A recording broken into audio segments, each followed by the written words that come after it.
the recording, and I'll hand across to Jim. Thanks, Jim. Thank you very much for inviting me, and thank you to those of you joining today. I'm going to look at anabolic androgenic steroids and look about trying to explore whether we think it is a public health issue. It's something that gets bandied around, things being a public health issue. What actually do we mean by this? And do anabolic steroids fulfill that criteria? It's based on a chapter recently published with a colleague, Gemma Yarwood from Manchester Met and Jeff Bates from Bath University. And it's also building on work that I've been conducting since I've been interested in anabolic steroids, looking at snapshots of what we actually mean by the evidence base in relation to anabolic steroids. So we're going to define what we mean by enhancement drugs, what we mean by a public health issue, and try and justify any conclusions we come to about whether it's a public health issue or not. So first of all, when we talk about drugs, we tend to split things into groups. The two obvious ones are around therapeutic medicines and psychoactive drugs, those drugs that we in particular associate with dependence, the drugs controlled by the Misuse of Drugs Act. But I'm looking at this additional group, this group of enhancement drugs. And while we split them into these groups, I mean, it's more complex than that. Therapeutic can be both prescribed and over the counter. And in reality, it's a lot messier than that. The same drug can fall into a number of different groups. And we see that when we look particular enhancement drugs. What do we mean by human enhancement drug? Well, this is my favorite definition, which is that it's a chemical that affects the process of the mind or body to make greater in value, beauty, or effectiveness. It's an overall making better or improving. So when we look at the different human enhancement drugs, we can split them into different categories. And what we're going to be looking at today is in particular these anabolic androgenic steroids, but you can't look at those in isolation. We have to look at those other what we class as IPEDs, image and performance enhancing drugs. You know, it's complicated enough, the anabolic steroid, but it's even more complicated and much more of an issue to manage when you look at those different drugs that are used in association with anabolic steroids. So we're not, while anabolic steroid users may well be using a whole range of these other drugs down towards the bottom of the screen, we're not looking at those per se.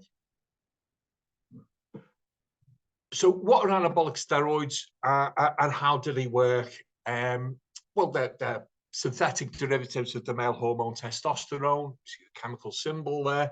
And here's the grandfather of anabolic steroids, Arnold Adolf Berthold. And he's famous, if indeed he is famous. He's famous for his work with Happy Mr. Cockerell. And where you look at a cockerel being castrated, they become caponized, they become small, they become depressed, they don't chase after the female birds of the species. But what he showed in the mid-1800s was that if you reattach the testes, it actually means that they return to their full comb, their arrogance, their aggression, and their sex drive. This can be either their own testes or the testes from another male bird. So therefore proving that it's the testicular action which causes that masculinizing effect. So the reason that I've said anabolic androgenic steroids are not steroids, although I'll probably slip into that just to save time as much as anything, is because of the two main actions of anabolic, meaning the increase in muscle mass, and androgenic, which is about the development and maintenance of male secondary characteristics. And just thought I'd put this in, which is to show that it's a shotgun effect, testosterone. It doesn't just act on muscle. It doesn't just act on sex organs. I need to point out here on this chart where it says that anabolic steroids can result in penis growth. That's only if you're still a child. If you're an adult male and you take anabolic steroids, it's not going to make your willy any bigger. Just thought I better clarify that. There are a number of clinical uses. These can range from the action on the blood. It increases red blood cells, so it's erythropoietic. It's been used in muscle wasting disorders, including HIV and AIDS, trauma, burns, and increasingly it's been associated with HRT in men. And this is something that I will return to in a little while, but it's we have different hormone profiles between men and women. For women, it's a more of a sudden, normally around about a 12-month period, which you'll see people come to the end of their productivity of gender hormones. Whereas for men, it's much more of a long tail off from your mid-20s. It's also important to remember that we're not talking about corticosteroids. These are very different substances to anabolic androgenic steroids. So that gives you an idea of what we're talking about in relation to anabolic androgenic steroids. So what about when we say a public health issue? What do we mean by that? Well, when we talk about trying to define a public health issue, you need to look at the two axes.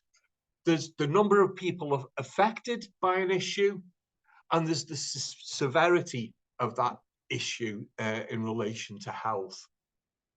And what I've been doing over for a prolonged period of time is looking at certain elements of that in relation to epidemiology. So the number, the characteristics of behavior, the motivation and method. So why are people using? How are they using?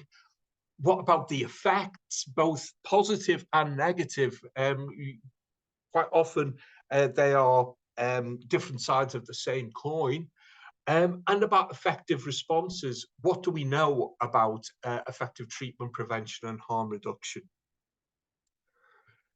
So since the late 90s, I've been taking a decade snapshot and review of the state of the evidence base in relation to our understanding of anabolic steroids. And you might expect that as time has gone on, we've got a better understanding. And you think the more information we have, the more knowledge we have, the more understanding, the better appreciation we have for something.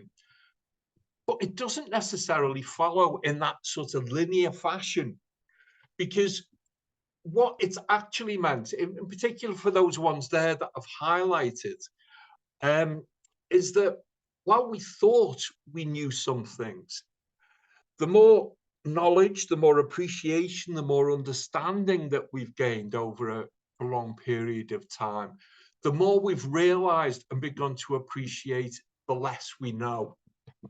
So for instance, in characteristics, in 1999, we'd got like, I suppose, like a decade of a study of understanding of publications around anabolic steroids, and we felt that we had a decent understanding of the characteristics and the reasons why people used. And we tended to think, well, it's bodybuilders, it's people looking to increase their muscle mass, their size, quite often to do with bodybuilding, sometimes to do with the occupational use, and maybe to do with strength sports. As time has gone on and we've, I suppose, matured in our research, we've improved our methodologies, we've begun to appreciate that it's a much broader spectrum of users out there.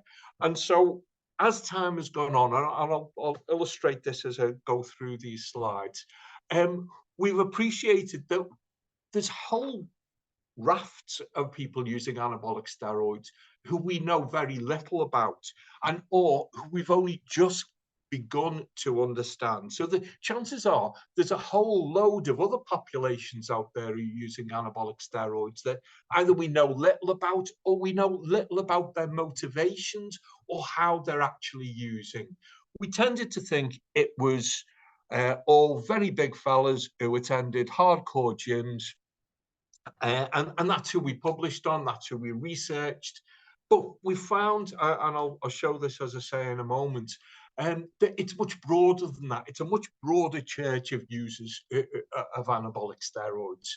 The methods of use, all the studies that were being published were showing that it was 85% people injecting anabolic steroids, usually using orals as well.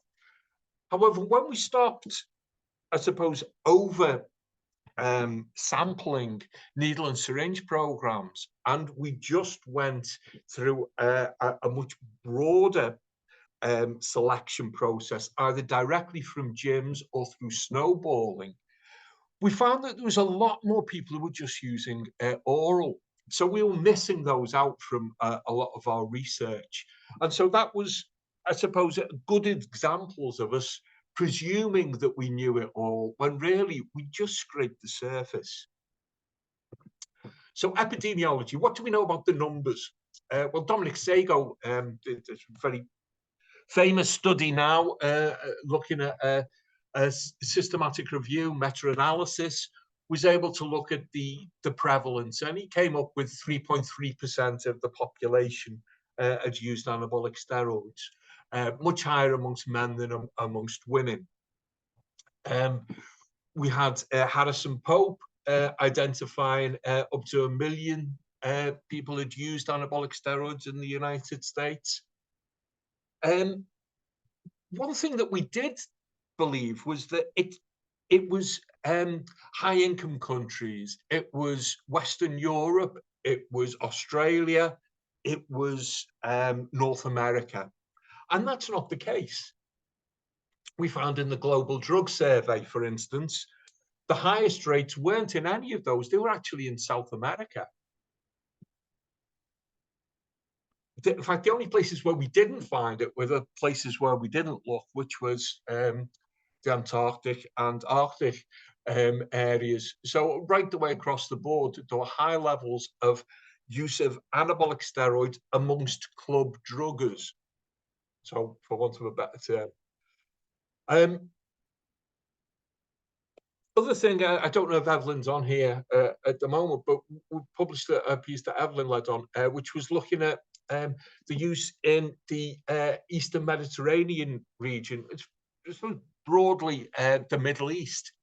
And again, this was an area that we didn't really expect to find high levels. We found 37 studies. Since that was published a matter of 2 or 3 years ago, there's now 121 papers in the database that I have of published studies, all looking at this Eastern Mediterranean area and the numbers of people using anabolic steroids. So we can see it's firmly entrenched there within that culture.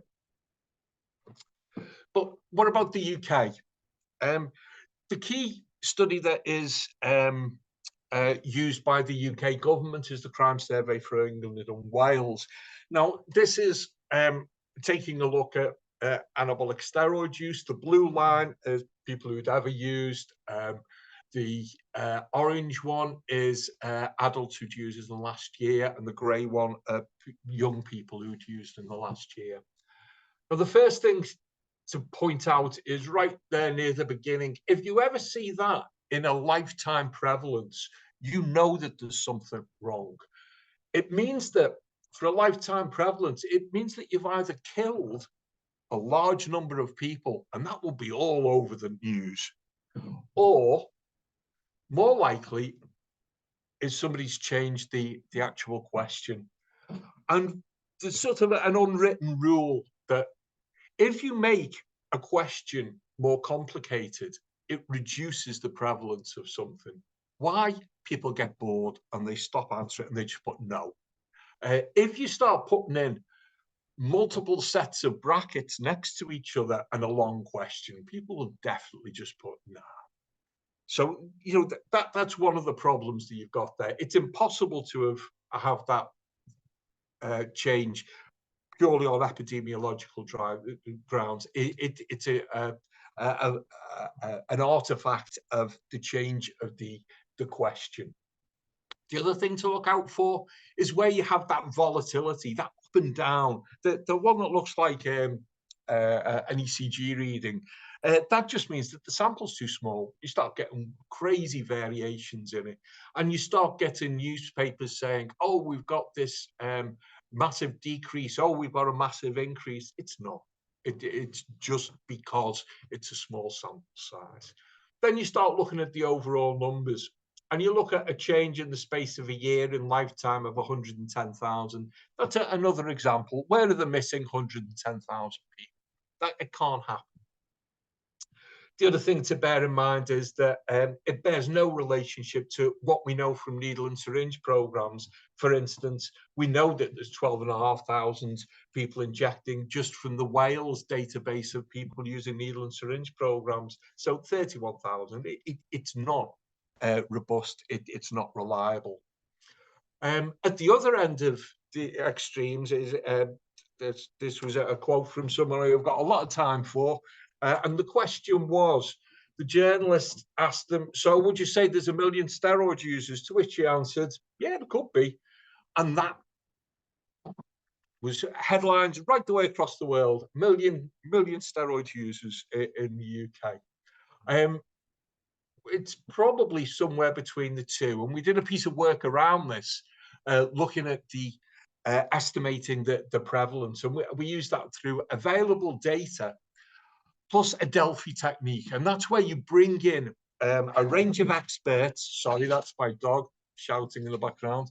And we bring in a range of experts from different specialities. And you work with them over a prolonged period of time, doing different rounds of data collection to try and estimate what that total is.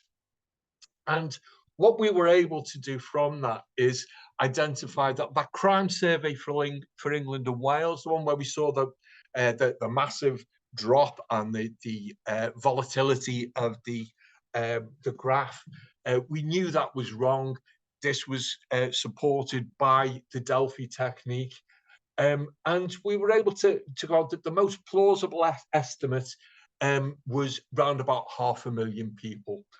And that is 10 times the estimate of the crime survey for England and Wales.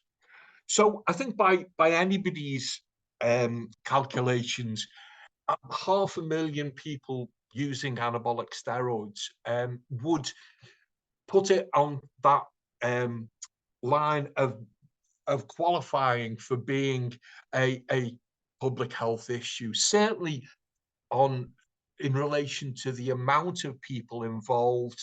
The epidemiology shows that it's something to be concerned about.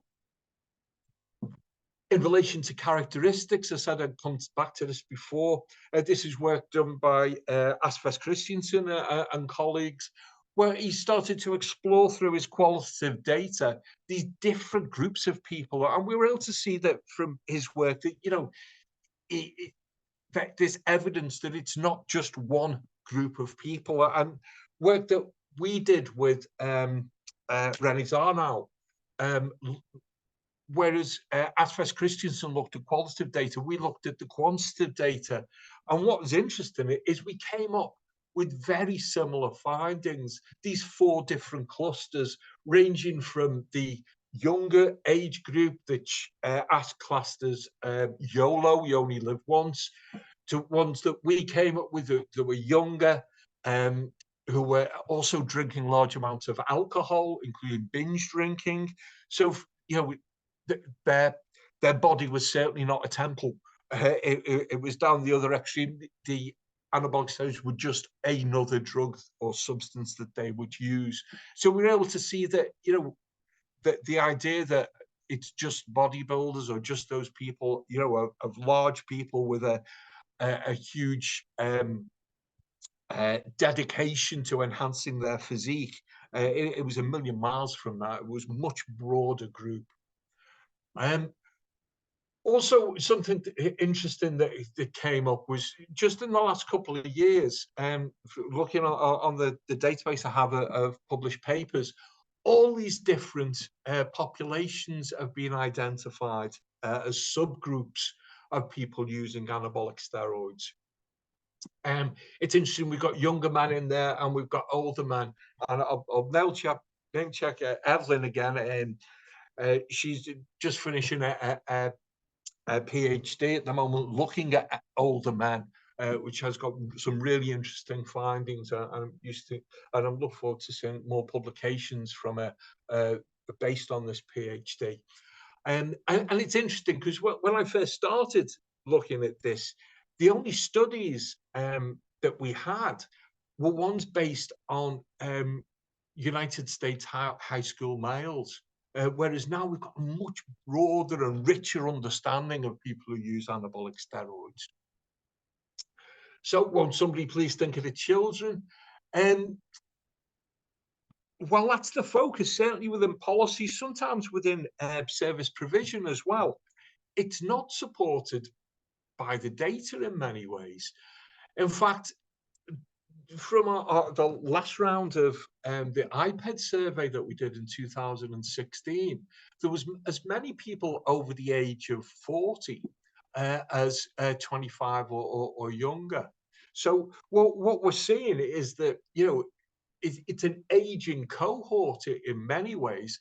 There are new people starting to use, but also many of those people who started using 20 years or so ago, they're still using now.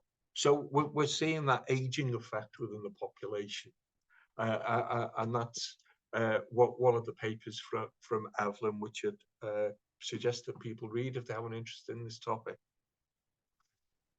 I'll focus just on men so far, and while that is the main focus of this presentation, it's important that we recognise that, it does happen within women at much lower levels than men, but the effects are profound. They really are quite pronounced, the effects, the muscularity, the changes in many aspects of physiology. And this was a piece of work from some time ago now. And what's interesting about it was in the qualitative interviews, when we asked women about their use, for most of them, they didn't see many of these effects as necessarily negative. Certainly things like change to sexual organs, change to clitoris, they found much more satisfying when it came to sex. They weren't particularly bothered about body hair because all of these women were bodybuilders, and all the men shave completely all over for bodybuilding. So it comes with the territory.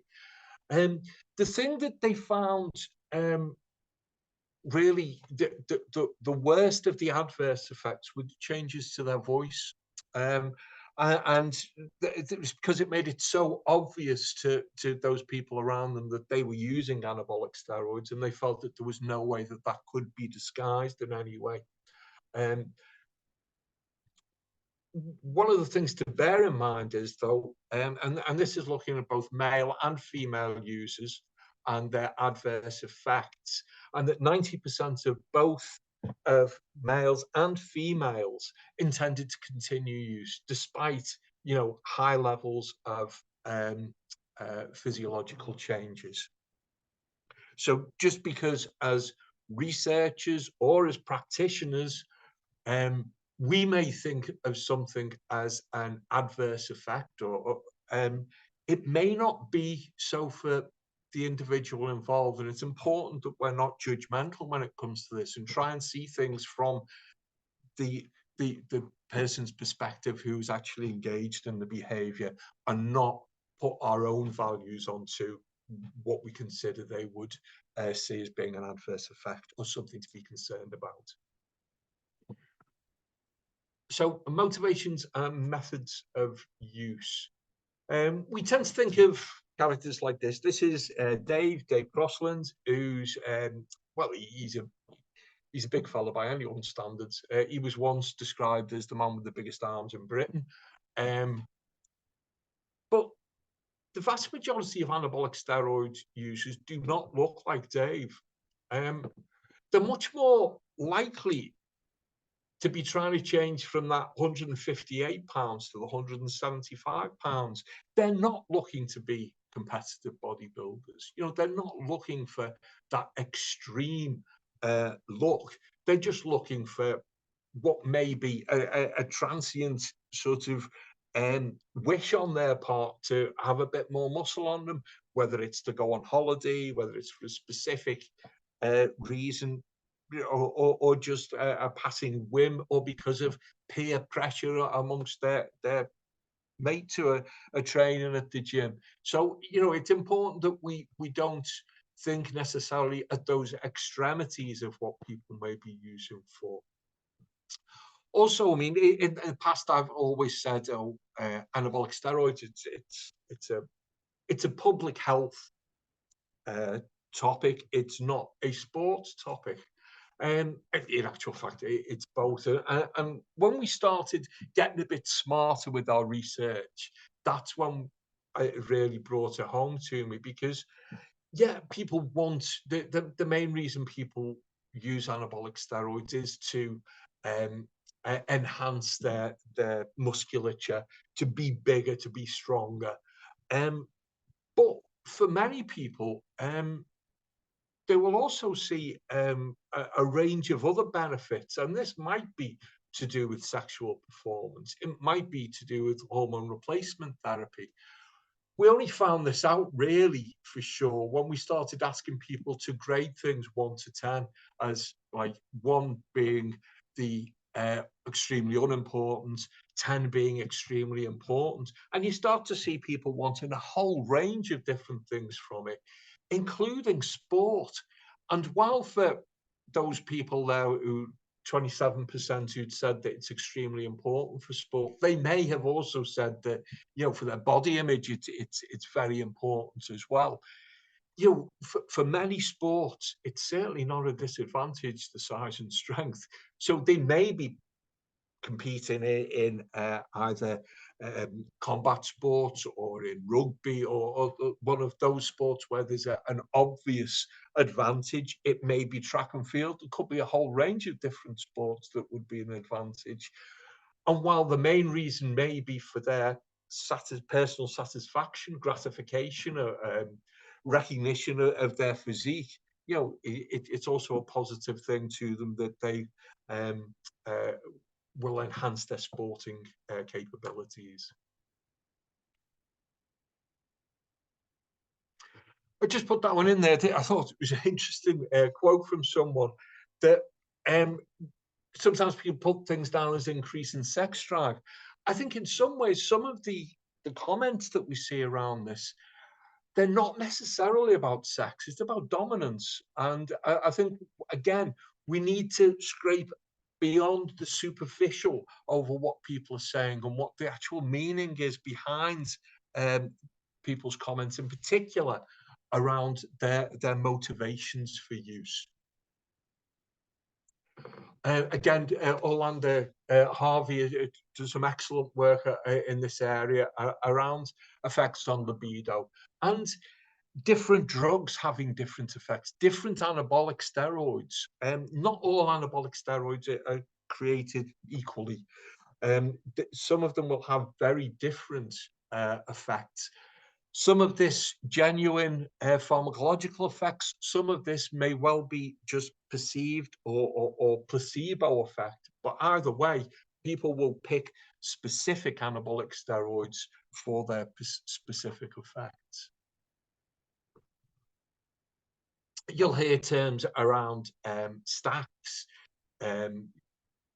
All this means is using multiple anabolic steroids. You hear about dosages. Like when I first started looking at this, anything over 200 milligrams, was a reasonable dosage. Now people are using like over 5 grams. It's certainly not unusual. Cycles, people were used to use 6 to 8 weeks, then it went up to 12 weeks. Now we're hearing about blast and cruise. We've had this now for about a decade, where people no longer do the off and on cycle. They will use for a continuance. They will use a low maintenance dose, which in some cases is way above therapeutic levels anyway. And they will use high dosages classed as their on cycle.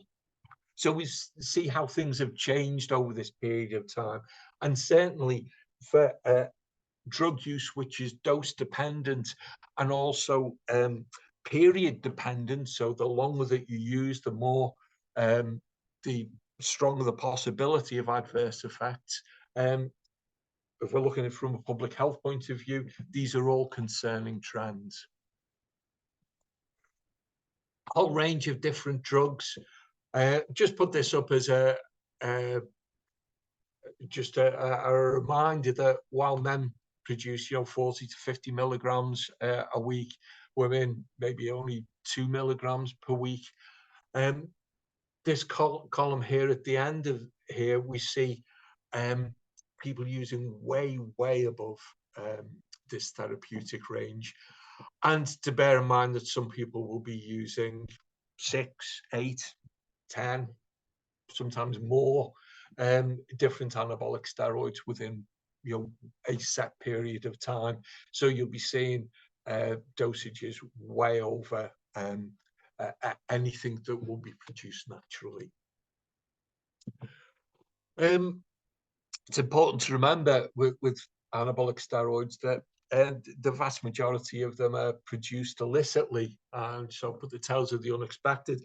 As with any illicitly manufactured drug, you never really know exactly what you're getting, and for some of these there may be nothing in them at all. That's quite unusual normally, because the base products are so cheap. It's not worth selling rubbish and not getting repeat sales. So normally there'll be something in there, not always what it's meant to be. Interesting one there that, either nothing in there, either the wrong drug. At the bottom ones, Indian aromatherapy oils had actual testosterone in them. All of these, well, it may be, as we're trying to adopt a harm reduction approach and the idea that supplements are going to be safer than anabolic steroids, it's not necessarily true. These supplements all have classical anabolic steroids in them. And the thing is, you don't know the strength that's in there. As I said before, polypharmacy, it's complicated. These are all different drugs, very different classifications of drugs which are used commonly. Drugs that are used to combat adverse effects, or drugs that are used to add to that anabolic properties. So it can be very complicated, the pharmacology involved with these. Sorry, just missed. Conscious of the time, so I'll go through these quite quickly. Growth hormone used to be just for the privileged. It would be elite athletes or very rich. Now, if you can afford anabolic steroids, you can afford growth hormone. It was, when we first started working in this area, around about 2% of people who were using steroids would be using growth hormone. Now it's more like a third. Melanotan, which is a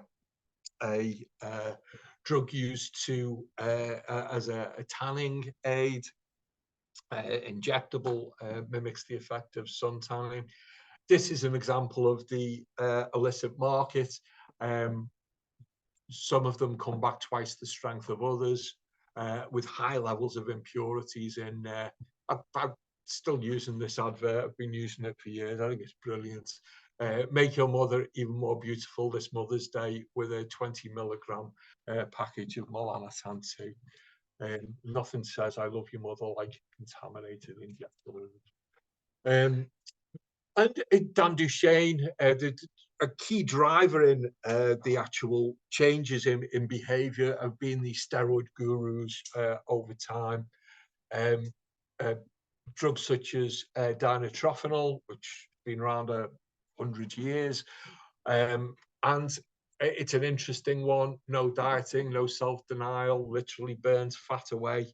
Too good to be true. Well, yes, it is too good to be true, but all those facts are correct.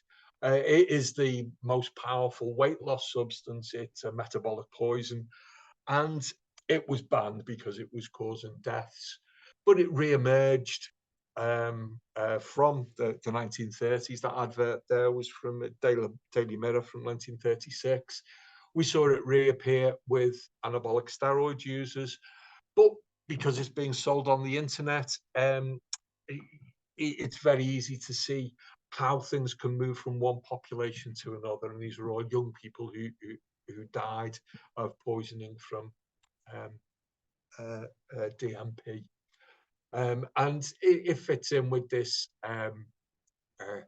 diffusion of ideas and the real danger of moving from what we class anabolic steroids as maybe a sentinel population, the equivalent of the psychonauts, the cutting edge of drug use, through to the general population. It is a real concern.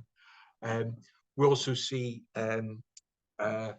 psychoactive drug use being common amongst anabolic steroid use, in particular cocaine. And what influences this harmful use? Well, we did some interesting work which Jeff Bates led on. And this was looking at how this double-edged sword around things to do with identity and beliefs, and how for some people it can be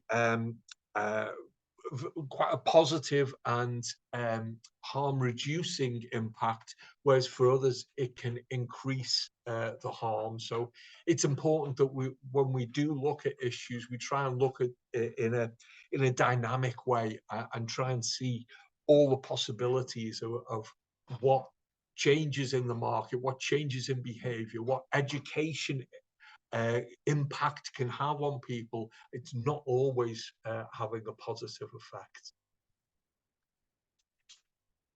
So we know anabolic steroids work. We know from pharmacological effect. We know from looking at the likes of Arnie. We know clearly around the positive effects. And we're getting a better understanding of the adverse effects as well. I've mentioned some of the adverse effects. Obviously, cardiovascular effects are a key harm. One of the new and emerging harms that has been discovered over the last 10 years has been the effect on the brain. And that is the long-term high dosage effect as an accelerated brain aging. It's had an impact on cognitive performance, having an impact on dependence, and we're getting a good understanding from these scans, which are being led by researchers in Norway, and we're starting to see a much better understanding of this. In relation to aggression and come on to violence, we were able to, from doing meta-analysis, we're able to see that there is an association between the use of anabolic steroids and aggression. And it can even have an association between anabolic steroids and violence. but an association isn't cause and effect, and we still need a lot more research to be able to understand that, and be able to have a really good appreciation of what is caused by drugs and what are to do with individuals in relation to their lifestyle, in relation to their personality traits, and a whole range of other things. Now, the media spends a lot of effort trying to build this link between violence and some of the worst atrocities and linking that to anabolic steroids. But there is no real evidence that shows that those individuals who may or may not have been using anabolic steroids were influenced into their behaviors in any way. This was interesting that it was across all the newspaper headlines at the time, the atrocities on London Bridge a number of years ago, until the toxicologist obviously came out and said, well, there's no evidence that there's a linkage between that use of anabolic steroids and their behavior and the atrocities that were committed. This is another one where people tried to link Putin with steroids. The actual fact that it may be that he's using corticosteroids, but there's no evidence to support that he's using anabolic steroids. And there's a whole range of indirect harms. I've mentioned about polypharmacy. We know that these drugs are injected, so therefore there's links to do with infection there, specific harms for women. We know that there's sexual risk behaviors involved with anabolic steroids. We also know that there's links to do with the actual illicit market. Anabolic steroids, while they're controlled under the misuse of drugs, it's not an offence to possess for personal use. It is, however, an offence to possess with intent to supply. It's interesting how the Advisory Council on the Misuse of Drugs stated the reason that they were supporting this was twofold. One, they didn't want anabolic steroid users to have a barrier to engage with treatment services, which they felt may happen if anabolic steroids were controlled for personal use. They also felt that the criminalizing of large groups of mostly men may be more detrimental to that population than the actual drugs.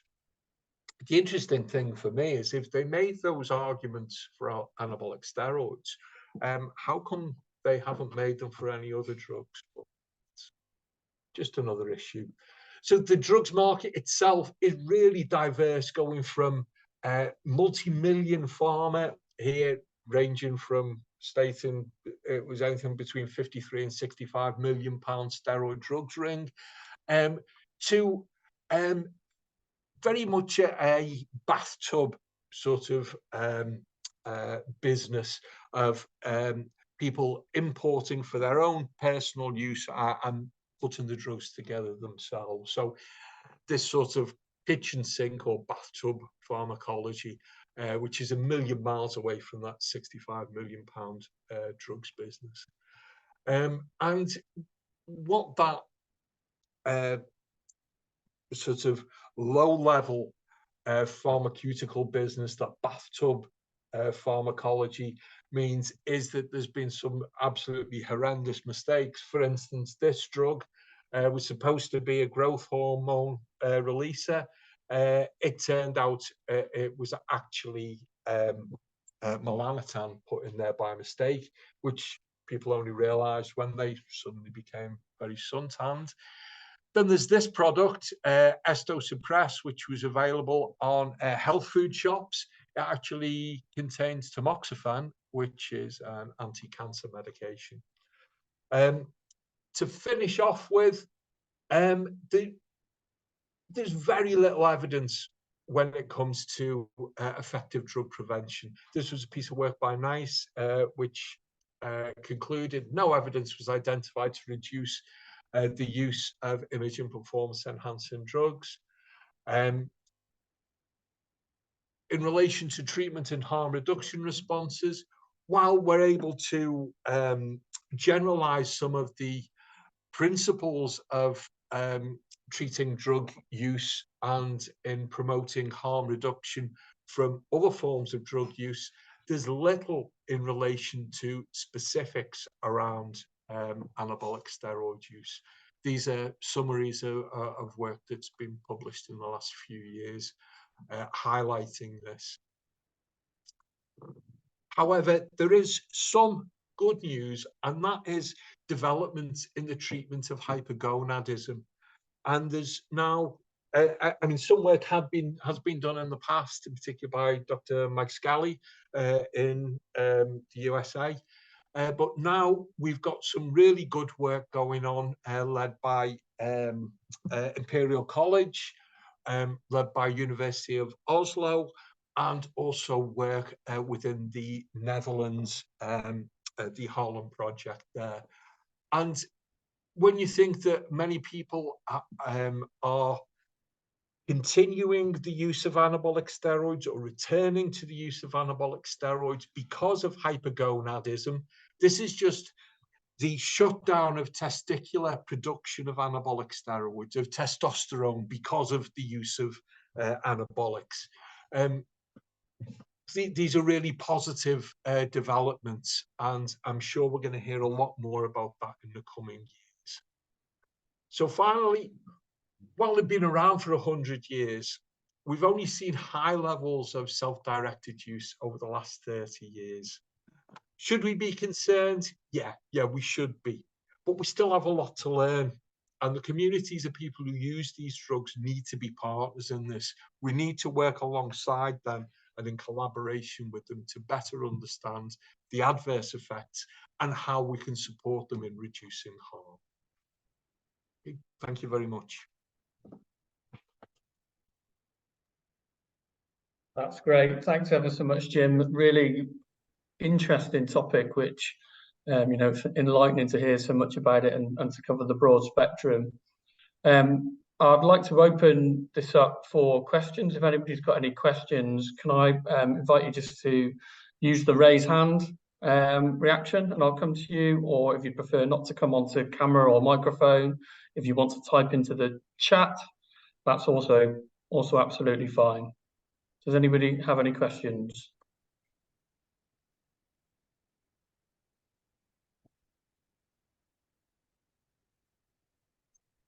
Well, there you go, Jim. Perhaps you've done such a good job of explaining that. But there isn't anything. While people perhaps are thinking, I'd like to just ask something, if that's okay. So Jim, on one of your slides, I think you showed that 20% of users are over 40 years of age. And I think you mentioned as well that those are typically people who started in, well, earlier in their 20s or 30s and have continued into as they've aged. Is there an addictive component to use of anabolic androgens, or yeah, I think it's a combination of both. And I'm going to get my own back by asking Evelyn to maybe join in with this, because I know she's in the background here. It's not just people who've continued the use. Some people who are older have started using in their 40s, in their 50s. And I think quite often there's a broad range of reasons why. And it can be people with a change of personal circumstances. Maybe they're looking for a partner. Maybe they're wanting to get back to the physique that they had when they were younger. Maybe they're coming to the end of even a amateur sport, and they're looking to prolong that activity at that level. So it's a bit of both. People continuing to use for a long period, and people who start in later life. Yeah, there is dependence, and what we're seeing is that in relation to people returning to starting to use again, use that blast and cruise terminology. Whereas people used to use and then have a period off, or they would use and then decide to stop using. When you stop using, you don't just return to your normal level of testosterone production. What you'll do is you'll bottom out. You'll have no testosterone production at all, because when you start using external testosterone anabolic steroids, you shut down your own production. So that shutdown, while it may not be a classic addiction or dependence, it's more like a hormone loss that people will go back, will cause people to continue use.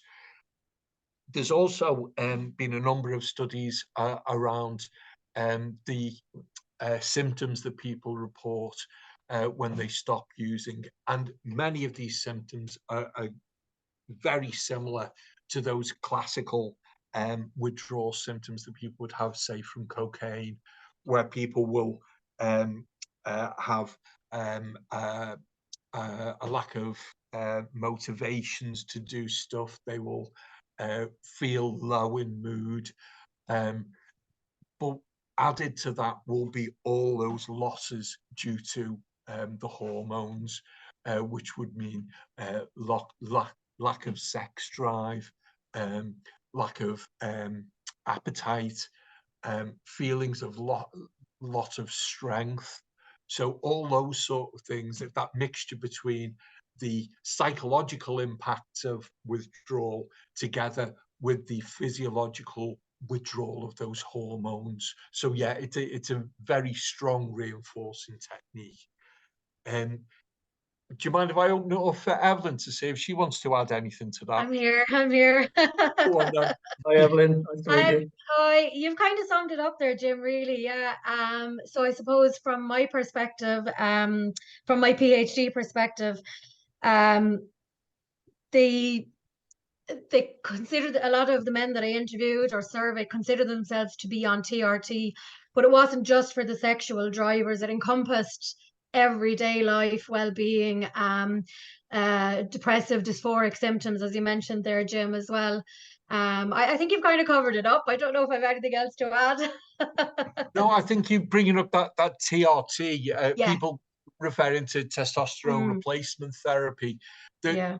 A lot of men, particularly older men, equating it with hormone replacement therapy for women, and seeing it as a very similar situation. Yeah, very much. I had a few of the men that I interviewed say, you know, it's not fair. Women can have HRT, but then you have to wonder, you know, are they, you know, some of them still wanted the good physique as well, because as you said, they might be dating in later life. So do they actually think they're on TRT, or is it more of a risk neutralization tactic for them to continue using steroids? So it's huge, really, when they. So I have said in my thesis, you know, I must highlight what they mean when they say TRT. I mean, they're not using TRT doses, but what they consider to be TRT and the terminology that they're using. It's very interesting, yes. Yeah, it is interesting. You know, I'd love to spend more time. I'm conscious that we are running out of time. I'm just going to ask one more question. Oh, I think there might be something just coming into the chat, actually, instead of hearing from me. A client presenting with fluctuating memory issues. He's on. Can you guys see that? Methadone, an opiate client. However, I saw him a few weeks ago stated he uses testosterone intermittently. Could this be responsible for fluctuation in memory? Yes, it could be. The work that's being conducted by the Norwegians, I should give them their name, but the team from Oslo, what they've seen is quite striking deterioration in people's memory, and that is in relation, it's dose dependent to a degree, and also the length of time that people have been using. But yeah, it certainly has, for at least some people, it's had a significant impact. Fantastic. It's great. So just a comment from Dave there. Great to hear this research is happening. Bravo. A very misunderstood area. So many risks being undertaken due to a lack of understanding. I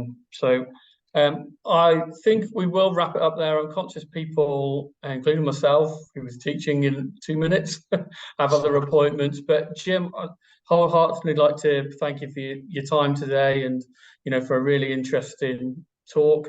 I'm sure that I'll catch up with you again in the future. But thank you, thanks for coming, and thanks everybody for attending as well. This has been recorded. It will be uploaded to the YouTube channel. Jim, I'll share the link to that with you as well once it's up, so you can feel free to circulate that as you wish.